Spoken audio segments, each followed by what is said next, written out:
If you've ever pored over an old map and noticed a mysterious island floating off the west coast of Ireland, you're not alone. For centuries, cartographers and explorers alike have been captivated by a place that seems to exist somewhere between reality and legend, a phantom island that appears and disappears at will. That island is Hy-Brasil, a name that conjures up images of swirling mists, lost civilizations, and the endless possibilities of the unknown. Some call it the Irish Atlantis, a place of wonder and mystery, while others dismiss it as nothing more than a sailor's mirage, a trick of the light and the mind after too many days at sea. But what's the real story behind this vanishing land? Why did so many people believe in it, and why does its legend still linger today? Imagine the scene. For hundreds of years, sailors, scholars, and dreamers whispered about an island lying just beyond the horizon west of Ireland. It was said to be shrouded in thick, swirling mists, invisible to the naked eye except on rare, magical days.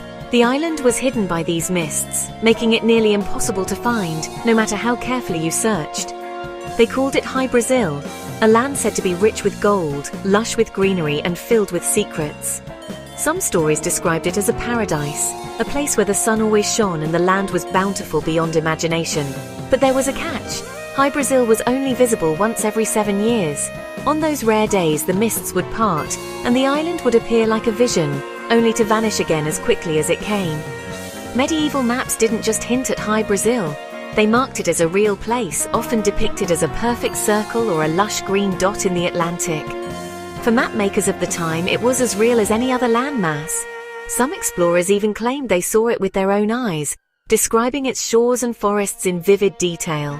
A few swore they set foot on Hy-Brasil, returning with wild tales of strange animals, advanced civilizations, and treasures beyond belief.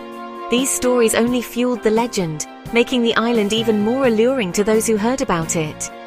Yet, just as often, ships would sail through the exact spot where Hy-Brasil was supposed to be, finding nothing but endless ocean and a thick, impenetrable fog. The island seemed to play tricks on those who sought it, always just out of reach. So what's really going on here? Was Hy-Brasil ever real, or was it just a beautiful illusion born from hope, fear, and the mysteries of the sea? Some believe Hy-Brasil was nothing more than a myth, a story passed down through generations to explain the unexplainable. The ocean is full of mirages and optical illusions, and the mind can play tricks when faced with the unknown. Others suggest that the legend was inspired by real islands, or by rare atmospheric phenomena like the Fata Morgana, a type of mirage that can make distant land appear to float above the sea, shimmering and mysterious. But here's the real